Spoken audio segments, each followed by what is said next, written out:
espèces animales et végétales deviennent de plus en plus rares sur notre planète, surtout celles qui vivent en eau douce. Leur disparition a atteint un rythme jamais observé dans l'histoire de l'humanité. Il n'y a pas de plan préétabli par l'homme, c'est notre manière de vivre qui impacte l'environnement. Certaines espèces sont extrêmement sensibles à la pollution et à la modification de leur habitat, et d'autres ont besoin de temps pour grandir et se reproduire. Parfois, il ne reste que quelques individus et très peu de temps pour agir.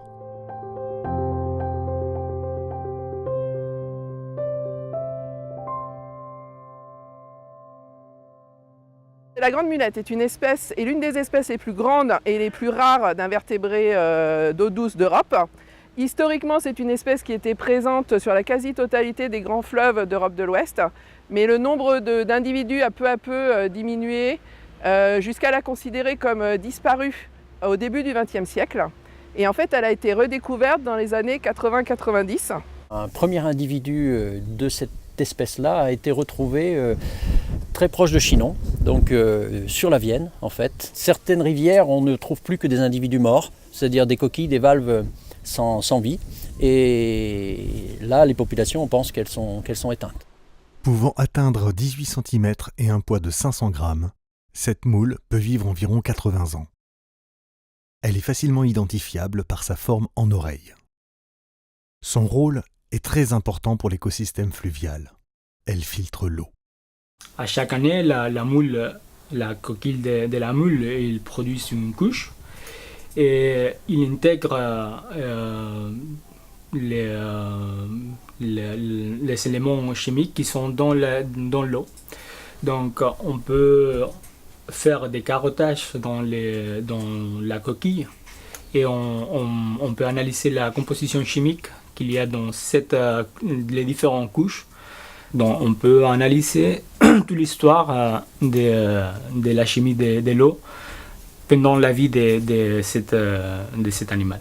Mais la particularité de la grande mulette, c'est que c'est un animal qui a une espérance de vie assez large. Donc on peut, dans une même coquille, on peut trouver 70 ans environ dans la coquille. Donc on peut analyser toute l'histoire, ce qui a passé dans la rivière pendant 7 ans. Il y avait déjà une première étude bibliographique qui avait permis de déterminer la présence historique de l'espèce en Europe, mais il fallait encore visiter les muséums régionaux pour aller voir si dans ces muséums il y avait présence ou non de coquilles.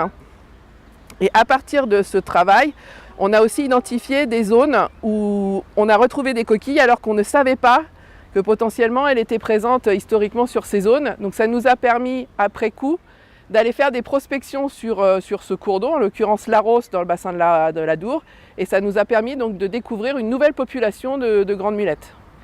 Et ainsi d'actualiser la carte, pas cette fois-ci historique, mais la carte actuelle de distribution de l'espèce en France. Et donc le but, effectivement, c'était d'essayer de mieux connaître cette espèce, donc d'essayer de mettre en place un programme de recherche de façon à répondre à un certain nombre des interrogations sur son écologie. Et en même temps, il y a eu des inventaires et des prospections qui ont été faits, qui ont montré que le nombre d'individus tous les ans qui étaient identifiés, recensés, diminuait. Donc le but, effectivement, comme on est sur une espèce en voie d'extinction, en danger critique d'extinction, le but c'était de mettre en place un programme qui permettait à la fois de répondre au manque de connaissances qu'on a sur l'espèce et en même temps de pouvoir mettre en place un programme de reproduction et de conservation. Donc ça a mis un certain temps à se mettre en place et le dispositif LIFE, c'est-à-dire c'est l'instrument financier européen pour l'environnement, a paru être l'outil le plus adéquat en fait pour mener à bien et la partie recherche et la partie conservation de l'espèce. Ce programme LIFE, il a l'originalité qu'en fait, il est porté par une université et du coup, il inclut une grande part de recherche, ce qui est peu courant. Les programmes LIFE, en général, portent vraiment sur de la conservation, mais sauf qu'on ne peut pas conserver une espèce qu'on ne connaît pas. Donc il a fallu vraiment adosser tout un pôle de recherche et c'est là où l'université de Tours s'est saisie en fait de cette opportunité puisqu'on a un pôle extrêmement compétent de chercheurs en écologie des milieux aquatiques et sur les populations, la gestion des populations. Et du coup, les deux associés, les fonds européens pour la conservation plus la recherche, ont permis d'avoir les résultats qu'on a eus et qui sont vraiment très encourageants. Donc pour trouver les grandes mulettes en cours d'eau, on a plusieurs techniques. Soit le niveau d'eau est suffisamment bas et on a des eaux claires, dans ce cas-là, on travaille à l'aide d'un aquascope. Donc on regarde en fait dans l'aquascope et on prospecte à pied dans la rivière. S'il y a trop d'eau, on utilise les techniques de plongée habituelles. Donc là, ça demande plus de personnel et c'est très chronophage. Et donc il y a une nouvelle technique qui a été développée par les bureaux d'études Biotop, Spaigen, en collaboration avec l'Agence française de biodiversité. Et donc en fait, c'est une technique qui est basée sur l'analyse de l'ADN environnemental. C'est-à-dire que toute espèce, nous, les poissons, les oiseaux, les moules, lâchent dans le milieu des petits fragments d'ADN qui permettent ensuite, pour les moules en tout cas, on fait un prélèvement d'eau, l'eau est analysée et on arrive à extraire tous les fragments d'ADN qui sont présents dans l'eau. Donc on arrive à faire la liste de toutes les espèces de moules présentes. Donc c'est une technique qui ne coûte pas très cher, qui ne demande pas beaucoup de personnel et qui permet d'avoir une vision globale en un point donné de la présence ou de l'absence de l'espèce. Ensuite, ça nécessitera d'autres prospections pour voir si le nombre d'individus, la localisation, dans quel substrat, etc. Mais déjà, on sait si elle est présente ou non. Nous avons achevé pas mal des résultats dans ce projet. On a pu montrer que même âgées, les populations en France sont toujours capables de se reproduire. Malgré une apparence simple, le cycle de vie de la grande mulette est complexe. L'adulte, enfoui en partie dans les sédiments, filtre une grande quantité d'eau pour se nourrir d'algues microscopiques et de bactéries. En période de reproduction, la grande mulette produit des œufs qui se transformeront en larves au sein de sa coquille. Au début du printemps, elle attend le passage d'un poisson compatible pour lâcher ses larves. Le poisson hôte, ici un esturgeon, ne se doute pas qu'il va être le porteur de bébés moules. Elle expulse un jet blanchâtre par une contraction rapide de ses valves qui sera aspiré par l'esturgeon européen. Au passage de ces branchies, les larves appelées glochidies vont s'y accrocher et s'y enquister afin de profiter du poisson pour grandir, s'alimenter et voyager. L'esturgeon est un poisson migrateur qui peut parcourir plusieurs centaines de kilomètres dans la rivière.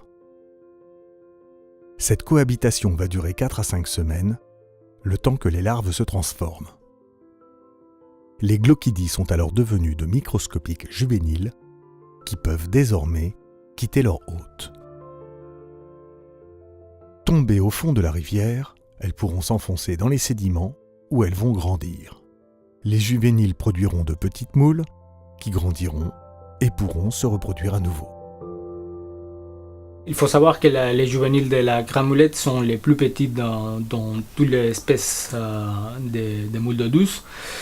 Et ça c'est problématique parce qu'il y a un taux de mortalité très élevé. Dans des conditions optimales, des millions de larves sont expulsées par une moule adulte. Des milliers de juvéniles se détacheront des branchies des poissons.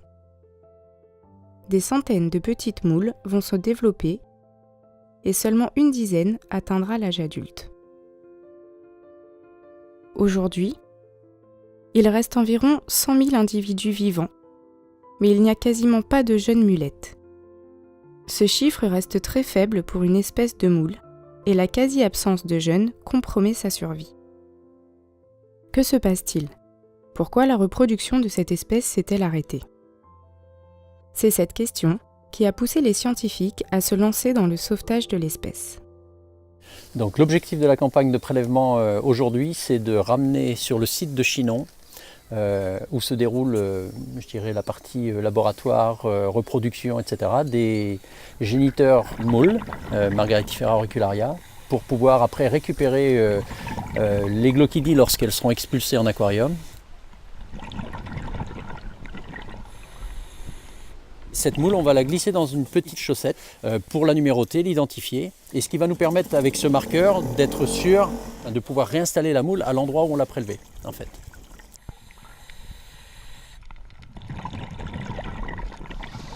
Donc voilà, celle-ci elle a déjà été prélevée. Donc nous ça nous permet aussi de démontrer derrière. Ouais, on a déjà vu que des moules qui avaient été prélevées il y a 2 ans ont redonné l'année suivante. Donc comme quoi finalement le fait de les ramener en laboratoire, de les remettre à l'eau, ça les traumatise pas au point qu'elles sont capables de se reproduire encore. Celle-ci est bien fermée. Sur les moules, les 20 moules qu'on a prélevés, en fait, on va les sortir, vérifier leur étiquetage. Donc la première chose qu'on va faire, c'est mettre une étiquette. Poser une étiquette pour avoir une référence entre le numéro qu'on a installé au fond de la rivière et puis la moule sur laquelle on va travailler. Donc on va les étiqueter, toutes les individualiser. Et puis après, on va les mesurer. On va les mesurer en longueur, en largeur, en épaisseur. On ne va pas les peser aujourd'hui. Et puis une fois que tout ça c'est fait, on va les positionner dans la glacière pour le transport vers Chinon. On va remplir une cuve avec de l'eau de la Charente. L'objectif, c'est vraiment de conserver au maximum les caractéristiques du milieu dans lequel elles sont pour pouvoir après les ramener tranquillement dans la rivière. Arrivé à Chinon, au pôle universitaire de l'eau, spécialisé dans le fonctionnement écologique et la gestion patrimoniale des cours d'eau, la récolte pourra prendre place dans les aquariums. Au cours du printemps, les moules vont expulser leurs glochidies. Les chercheurs pourront alors prélever les larves afin de poursuivre leur protocole de recherche. Les moules seront réintroduites à l'endroit précis de leur prélèvement, dans le sens du courant, grâce aux marqueurs laissés sur place.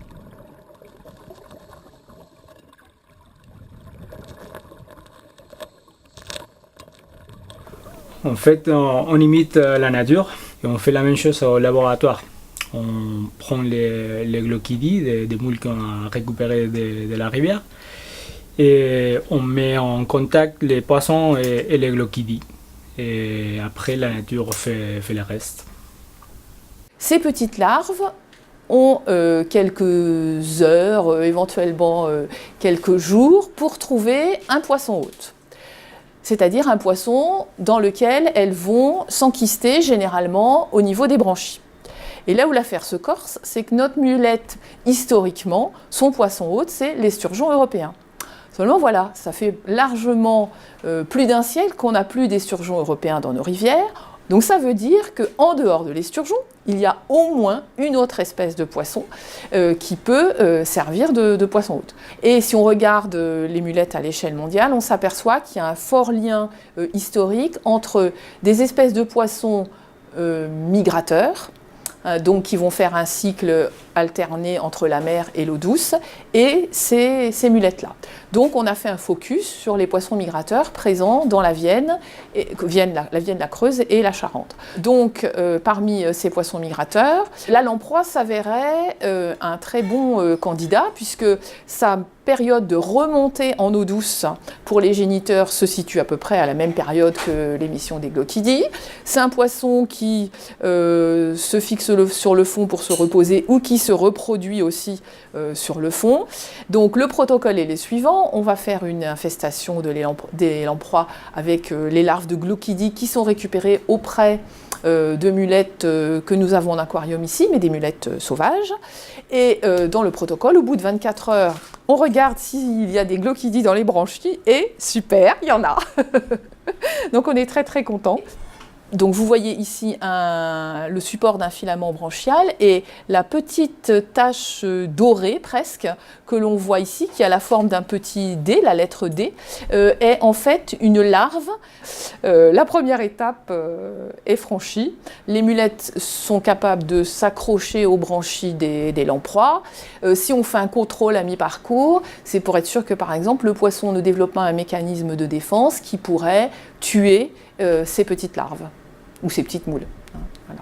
Et là, on a la phase de parasitisme qui s'est complètement développée dans les branchies et on a bien beaucoup de bébés moules qui sont sortis. Aujourd'hui, cette lamproie-là nous a donné 13 785 bébés moules. Au final, ça serait quand même de trouver une espèce de poisson hôte qui serait relativement facile à capturer, à infester et que l'on puisse immédiatement après l'infestation remettre dans le cours d'eau pour avoir un minimum de perturbations possibles et puis pour aussi réenclencher un cycle naturel. Et donc dans le cadre de notre projet Live Grande Mulette, l'idée c'était vraiment d'avoir des laboratoires qui soient mobiles, qu'on puisse transporter au bord de l'eau pour reproduire l'espèce directement sur place et qui ait vocation comme ça à pouvoir aller sur différents cours d'eau, voire servir plusieurs espèces ou plusieurs structures qui veulent travailler sur la mulette. Et donc l'idée, ça a été donc de concevoir quelque chose qui soit mobile et également dans les plans en fait, de pouvoir diffuser largement pour permettre de travailler sur d'autres espèces. On a réussi ce qu'on cherchait à faire. C'est déjà avoir l'outil correspondant parfaitement à la demande pour pouvoir faire de la mulette et pouvoir répondre aussi à créer tout ce qui était bassin spécifique, matériel spécifique pour les différentes étapes et les différentes procédures dans le développement des glochidies, de la récupération des juvéniles et autres. On récupère les juvéniles qui tombent des branchies de poissons. Après, on les nettoie, on les compte et après on les met dans des soches qu'on a dans les laboratoires mobiles et sont avec un circuit d'eau en continu. Et on les nourrit avec des algues vertes. Nous ne savons toujours pas exactement, nous ne connaissons pas encore l'écologie des juvéniles en détail. Un autre problème qui se trouve, c'est que les animaux ne se reproduisent qu'une seule fois par an. Ça nous laisse une tire d'action qui est très limitée sur quelques semaines pendant l'année, pendant laquelle on peut produire des juvéniles. Les sensations qu'on a quand on lâche les premiers juvéniles, bien sûr, c'est une réussite, c'est un rêve qu'on a eu et maintenant que ça fonctionne. On a l'espoir que ces juvéniles vont bien sûr croître et se développer et on va veiller sur cela dans les années à venir. Et on a aussi l'espoir que si cette technologie fonctionne bien, qu'on peut repeupler les fleuves en Europe avec cette espèce patrimoniale. Sauver la grande mulette est une histoire de scientifiques passionnés. Le projet doit s'arrêter faute de financement, mais il ne semble pas encore résigné. On va continuer à aller sur le terrain pour suivre les mulettes, voir l'évolution, parce qu'on a quand même réussi à reproduire la grande mulette. On en a quand même produite un peu plus de 100 000 sur 4 ans et on a réussi à en réintroduire 2000. Ce qui est une très belle avancée et surtout ce qui est porteur, on va dire, d'avenir. Il faut persévérer dans tout ce qui va être élevage notamment pour essayer de réintroduire des mulettes un peu plus âgées, de leur donner encore plus de chances de survie. Et puis après sur tout le travail de recherche qu'il y a à côté sur la question des poissons hôtes pour pouvoir remettre à l'eau par exemple des poissons hôtes infestés et essayer, on va dire, une réintroduction la plus naturelle possible. Les lamproies nous ont fourni, après différents contrôles, des petites glochidies enquistées qui ont grandi. Et là, on a la phase de parasitisme qui s'est complètement développée dans les branchies. Et on a bien beaucoup de bébés moules qui sont sortis. Et bon, voilà, ça offre des perspectives. On peut toujours optimiser techniquement les choses, on peut toujours créer à la demande de chercheurs des prototypes ou des choses comme ça. Mais ça peut permettre de mener d'autres actions suite au live sur le site de continuité et de réintroduction. Maintenant, ce qui reste à faire, c'est renforcer les populations, parce qu'on est sur un nombre d'individus qui diminue quand même tous les ans. On a une population qui est très âgée, donc le but, ce serait effectivement de renforcer la population en réintroduisant un maximum de jeunes mulettes, de manière à avoir toutes les classes d'âge et faire en sorte que la population se rétablisse sur les différents cours d'eau. Nous avons eu des succès avec les poissons hôtes alternatives. Il faut maintenant faire des actions, de les pêcher avec la pêche électrique et ensuite les lâcher, charger des juvéniles pour qu'ils dispersent les juvéniles au futur. Mais pour cela, il faut avoir un soutien financier significatif et nous restons optimistes pour le trouver et pour pouvoir financer des projets au futur. Les plus importants, c'est trouver les causes les manques de reproduction parce qu'on n'a pas beaucoup de temps pour sauver la carmoulette.